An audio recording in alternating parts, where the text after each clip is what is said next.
am yow wax boo ma wax comme quoi t-shirt yi nga xam ni moom ngeen di soxla duy faral di am effigie wu maire bi te ñun suñu t-shirt yëpp daan am effigie bu Racine Talla dégg nga mais loolu bi ñu waxtaanee nii on l'a pratiquement contourné parce que ñun lu jëmale mbir mi kan lañu bëgg donc ak suñu commune wax nañ ni sax derrière le truc la commune wax nañ ni sax derrière daal xam nga club wala loolu baax na kii nañ ci daanaka jubóo nañ ci ñu ngi seet parce que bu ñu paree ci réunion bi on va rendre compte donc loolu mooy première requête bi ma lay wax dinaa la wax ak yeneen yëpp mais yëpp dina ko marqué après proposer ko autorité li nga xam ni moom lay toogal incha allah dinañ wax loolu dégg nga donc loolu moom mooy première chose deuxième chose bi moom mooy bon ay t-shirt à part les t-shirt dafa mel ni danga ni la commission d'organisation wala yooyu am na ay tenues quoi yu leen doon defar yu leen jagleel ak yooyu. moo ne ku si nekk sa équipement par là voilà 17 000 francs par jour. waaw moo mel ne loolu comité bi la quoi c'est le comité non. waaw mooy c'est le club parce que xam nga man dama gisoon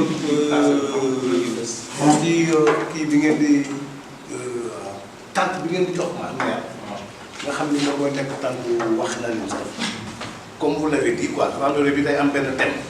dañoo war a animer thème boobu n'est-ce pas. tànk boobu mun na am moom benn exposition wala mu am benn. dara daal dégg nga comme c'est-à-dire il y a un club qui est enfin il y a un service qui est ici à la mairie ak orientation. maa ngi leen di commencé gis sax am na am na ñoo xam ne ñu ngi si. bon ñooñu tamit dañoo bëggoon en plus des t-shirts ak de en fait des polos voilà donc lié au que mu am ay bon je dirais pas des hôtesses parce que dina am góor dañ ñoo xam ni ñoom ñooy animé ji tànk boobu. absolument ñoom ñooy dem di expliquer bu fekkee am na ay photo mu expliquer photo yi bu fekkee xam nga ñooñu aussi ñu amoon lu leen di ràññee doon na baax quoi xëy na réunion bi ci la première réunion mais après dinañ ci waxtaan te ñooñu yaakaar naa dina nekk surtout quoi. si loolu peut-être leneen lay doon. si souvent ay polo. voilà polo parce que loolu ñun suñu waaw xam nga bi ñu waxtaanee Tidjane. waaw non attends loolu après on va reparler bon léegi dernière chose bi moom mooy. chapiteau bi ngay wax ni un chapiteau pour la consultation pour médical waaw pour suñu assistance. bokkul ak tente bi ñuy réserver wax naan dem sax. parce que boo xoolee bu baax chapiteau bi dafa rëy te gars yi waa sami assistance bu fekkee dañu nar a ànd ak les jeunes médecins de Guédiawaye déjà nombre boobu rek macha allah c'est impressionnant sans compter bu fekkee ne bàjjenu gox yi def nañu le travail de sensibilisation dafay nekk ci ay des centaines de personnes te naaj bi day tàng donc il est souhaitable même benn chapiteau bu mag comme on avait vu au Lac Rose l'année dernière waa Lac Rose loolu la ñuy mais en ce qui concerne les tentes chaque club di nga am tente mais ki ñu waxtaanal am na ay tentes yu ndaw ak yu mag mais yéen dina leen préparer incha allah tente bu mag boo xam ne nii benn wala ñaar. mais chapiteau bi laa bëggoon a parce que yaa ngi teg juste léegi chapiteau bi yow xam nga ko. en fait gisoon naa ko comme télévision. comme forum télévision. forum télévision. enfin après on va voir quoi. waaw ça dépend après tout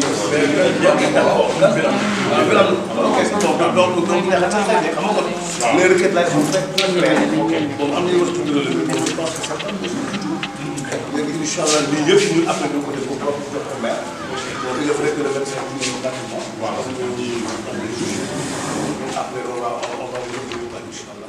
Pour rayonner l'image de notre commune, il y a un aspect important, c'est d'abord la propreté du périmètre.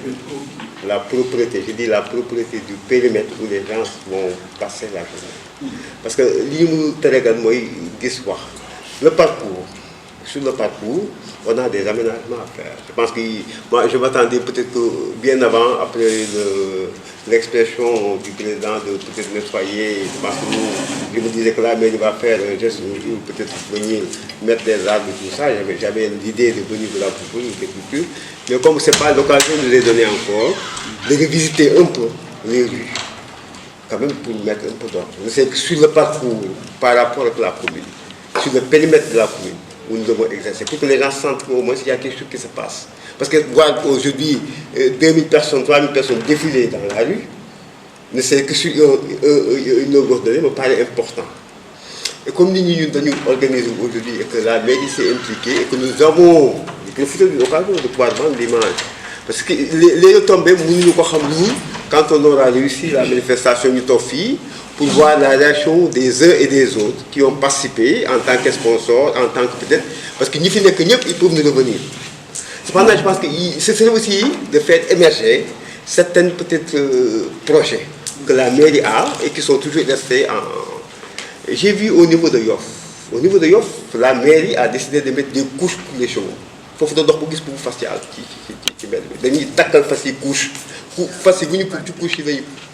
Et nous, le club s'est rendu compte qu'on a fait beaucoup de déplacements au niveau de la commune de Cheikh Gueye. Comment on l'appelle encore? Cheikh Gueye. Castor. Nous, le maire s'y implique. Nous, beaucoup de biscuits. Participer constamment dans cette lancée. Parce que ça, c'est la force. C'est une lancée pour la commune. Donc, on ne doit pas échapper à cette lancée-là. Vous avez parlé d'organisation. Nous avons travaillé en parfaite harmonie avec les gens de la municipalité, le président d'organisation du club et les gens de la Ligue pour une bonne organisation de cette journée. Parce que ça va nous dépasser. On attend 50 clubs qui vont venir. Donc, ce n'est pas une chose qui est facile.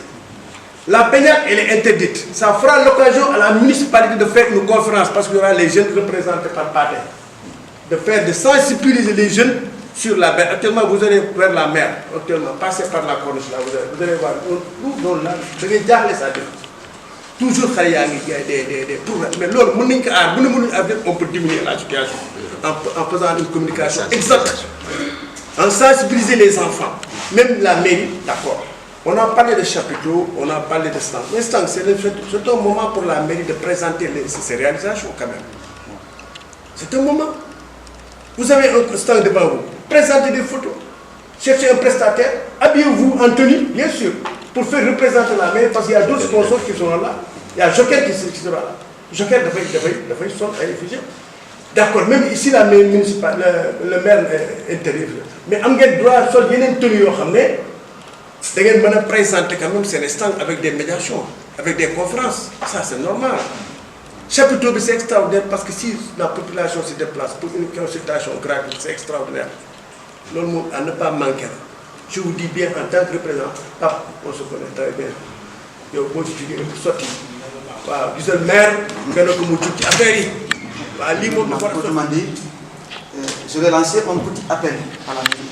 Parce que quand on parle de la gestion des enfants, j'ai senti exactement la mairie a parlé qu'un seul jour, c'est-à-dire pour donner la communication, pour sensibiliser les enfants en ce qui concerne le danger des plages.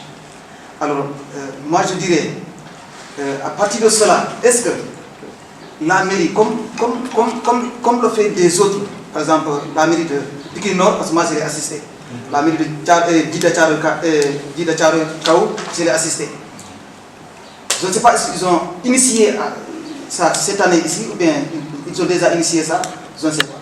Mais est-ce que la mairie ne peut pas prendre en charge, n'est-ce pas, les vacances des enfants, en organisant des cours de renforcement des enfants pendant les vacances? Il y a une commission pour la protection de l'enfant. Il y a déjà une commission pour la protection de l'enfant avec ses mairies. Donc le président Omar Fall, si vous voulez, on va l'ajouter. Parce que franchement, il n'a pas été convoqué par Taï. Mais indépendamment de ça, il y a un comité qui est mis en place ici, CCPE, le comité communal pour la protection de l'enfant. D'ailleurs, ça c'est c'est vraiment officialisé quoi. C'est le préfet en personne qui est le président du CDPE, le comité départemental pour la protection de l'enfant. Fii c'est le maire qui en est le président def naa ni boobu man maa ko kii après moom comme nekkul man maa ko représenté fii ci CDPE bi dégg nga moom mii mi ngi si biir tout ce qui touche l'enfant ici à Wakhinane Nimzatt même sa kër tey waxale réeroon jëlal numéro jox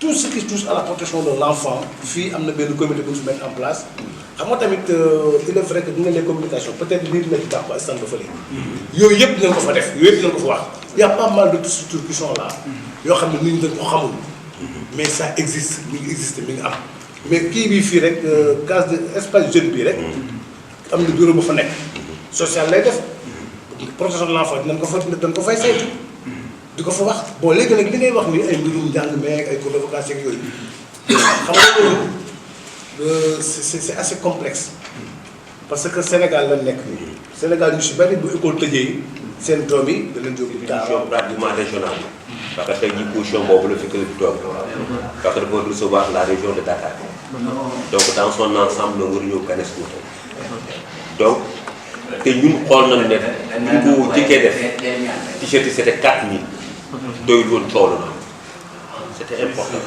doyul 4000 fii leen ko distribué doyul coow la na ren 1500 la moo du xaaja doy ci coow la ñu jëm non dafa waaw parce que soo gisee may wax loolu mooy li koy compenser déjà dox ngeen ci lu bëri et je sais que day des parce que am na ñoo xam ne ils viennent uniquement pour ça parce que dañu déplacer seen njaboot jabar doom ak lépp nañ dem daaru xam parce que lépp a doy soo ñëwee kenn rek si amul day nekk problème ñi ñu nekkoon ci organisation bi passé muy 2015 bi am na ñoo xam ne dañoo mujj bi ñëwee ak seen njaboot amuñu rek waaye équipe municipale bi tàmbalee ko ci adjoint au maire jëm ci Bour Fall j'ai l'habitude de l'appeler Bour Fall ngeen baal ma c'est un ami d'enfance ak ñi ko encadré ñi mu àndal les conseils spéciaux du maire yaakaar nañ ne lii wone na rek engagement wu maire ci grande randonnée bii ñu jox defoon nañ ko en 2015 bien qu'il y avait la pluie mais il y avait également une forte mobilisation des randonneurs dakarois. Cette année ñu ngi ñaan yàlla que le climat encore soit beaucoup plus favorable te bu boobaa dinañ fi gis loo xam ne lii moo ëpp lañ fi gisoon en 2015 ngërëm li yëpp presque équipe municipale tax ci tey jii d'après li ñu fi wax mën nañu am yaakaar ne ni ñu ko waxee dinañ ko ñu defee maanaam ils vont s'impliquer boo gisee par exemple président Diakhaté di insister wala membre du club di insister pour que ñu gis maire s'il le faut mu mën a passer ak ñun la journée c'est vrai comme ni ñu ko pour waxee Darou Khan et au sein de Wakhinane waaye nag yàlla may na Darou Khan club de randonnée boo xam ne bi c'est un club leader au niveau de la ligue régionale pour ne pas dire au niveau de la fédération kon nag mbir mi am na nu ñuy defee rek am na ñuy doxalee rek incha allah ce sera une réussite totale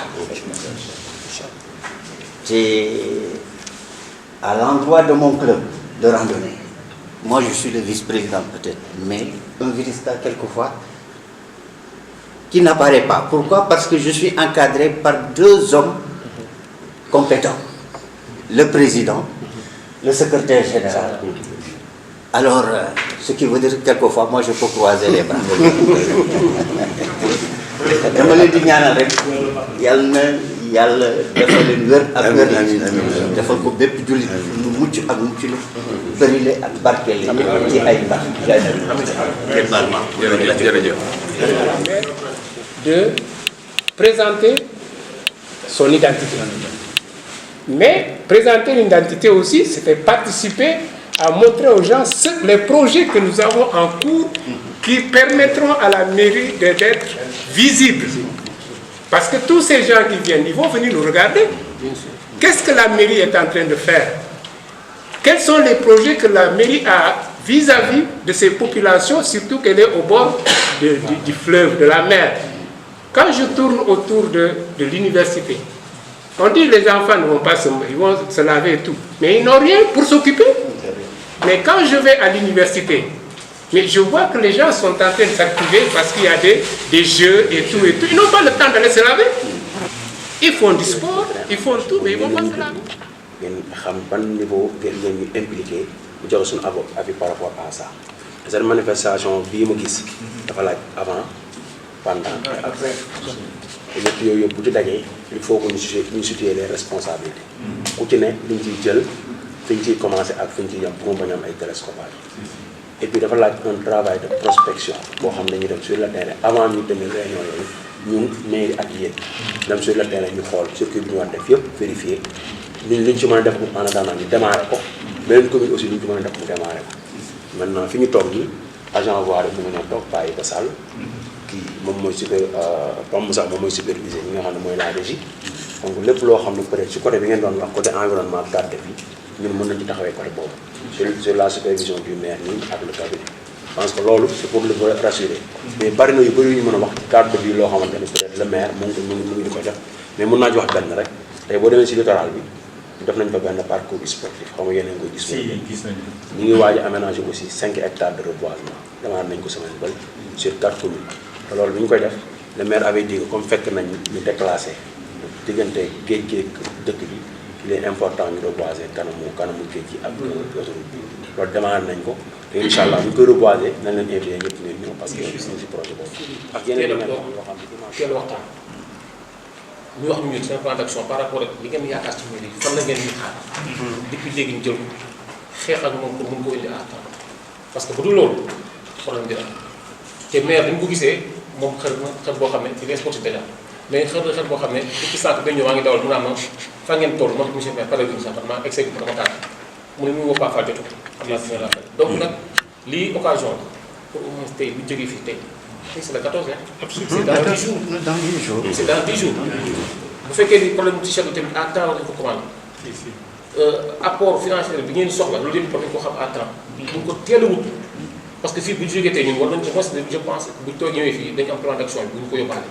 toog ak maire à partir peut-être demain mu jël crayon xool par rapport ak li ñu ko wax li mu ci mën a jël en charge ngeen teel ko xam ne lii ngeen gis daa maire mu jël am li ngeen jël en charge bu ko defee léeg-léeg li nga xam ne maire mënu ko jël yéen ngeen teel ko xam mais bu ñu toogee ba heure bii des na 10 jours te ba tey gisuñu plan d'action bi ko foofu laay tijjee moo tax président moo sañoon daal franchement pas loolu mën a gaaw dina baax bu loolu voilà bu loolu dafay sooxe te bu sooxee suñu gàcceel ñun ñëpp dès ce soir inchallah la délégation bi ñëw ni gis nañ ko bon donc à part ça bi ñu ñaanee ba pare le président a fait un petit rappel wax effectivement fi mu commencé ba fi mu yem donc xamal na ne am na des partenaires yoo xam ne waxtaan na ak ñoom ku ci mel ni Tigo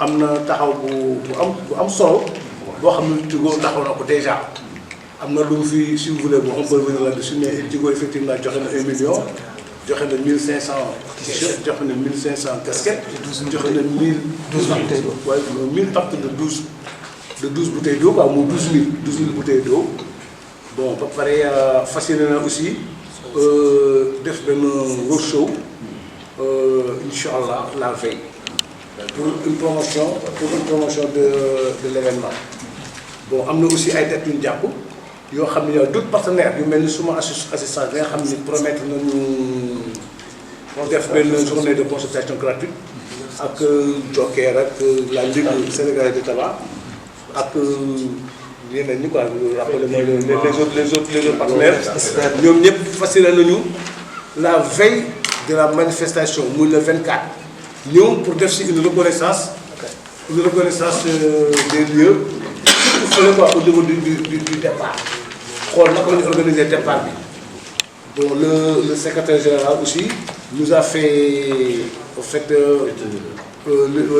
l'itinéraire, il nous a décrit l'itinéraire comme quoi ñaari itinéraire lay doon am na itinéraire pour les jeunes am itinéraire pour les adultes il a défini les deux itinéraires xamal jeunes yi 2 kilomètres la ñuy def adultes yi 6 kilomètres bon on a identifié le parcours on a discuté am na ay idées yu fi jógee yoo xam ni ñu ngi jëm ci wàllu xool naka la ñuy aaree daal naka la ñuy aaree circuit bi.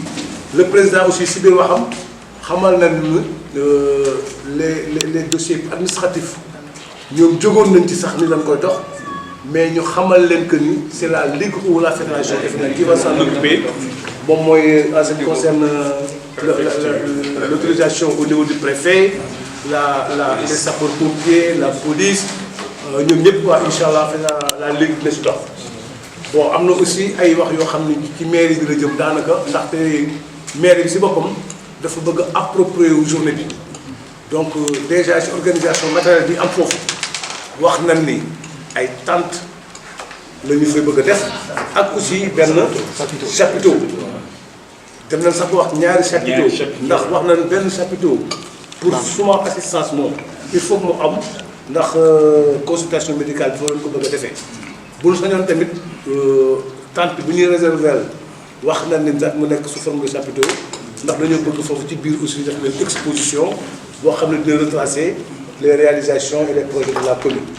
bon en gros loolu lañ fi wax jàpp nañ ni le 21 moom mooy la prochaine rencontre du comité de pilotage bi mais le comité bi nga xam ne le comité d'organisation gis nañ ko mu jokkoo ak waa mairie bi surtout benn groupe quoi bu nekk fi buntu bi ak ay orientation boo xam ni waa mairie bi dañ ni il y a presque une centaine de jeunes quoi jeunes garçons une centaine de jeunes femmes yoo xam ni ils peuvent mettre ces gens-là à disposition du comité d'organisation ndax ñu gën a mën a jàpp ci organisation bi ba ñoom échanger nañu ay contacts.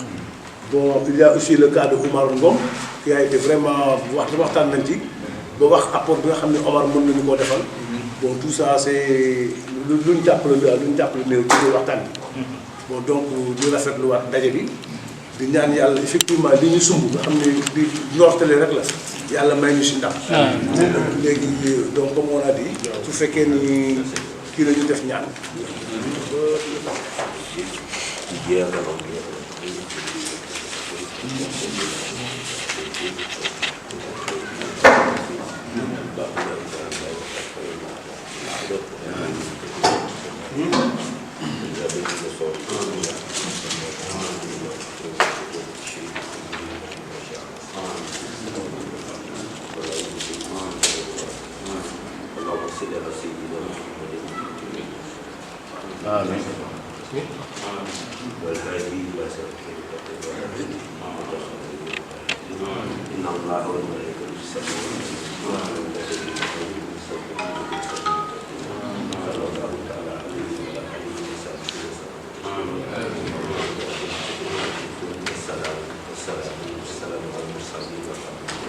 Les 23 ans de la commune d'arrondissement de Wakhinane Nimzatt. Cette commune a été créée le 30 août 1996.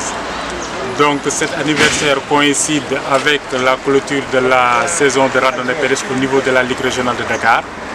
Et cette clôture est prévue pour le dimanche 25 août 2019 sous le pont de Darou Khan. Près de 50 clubs sont attendus ici à Darou Khan. On attend entre 3 000 et 5 000 personnes.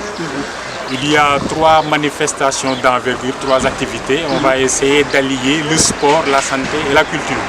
Donc le sport à travers la randonnée pédestre, la santé à travers une grande consultation médicale gratuite et la culture à travers l'histoire de la commune de Wakhinane Nimzatt. Il y aura une exposition photo, vidéo, peut-être des petites discussions, on ne parlera pas de conférences, mais des discussions entre les anciens et la nouvelle génération sur l'histoire de la commune de Wakhinane Nimzatt. Et pourquoi vous avez choisi ce thème, Wakhinane, une commune en mutation? Et sur ce, vous avez choisi le maire en tant comme parrain. La raison qui nous a poussé à choisir ce thème tient à la volonté du DRC, le Darou Khan Randonnée Club, de boucler un peu la boucle comme on dit.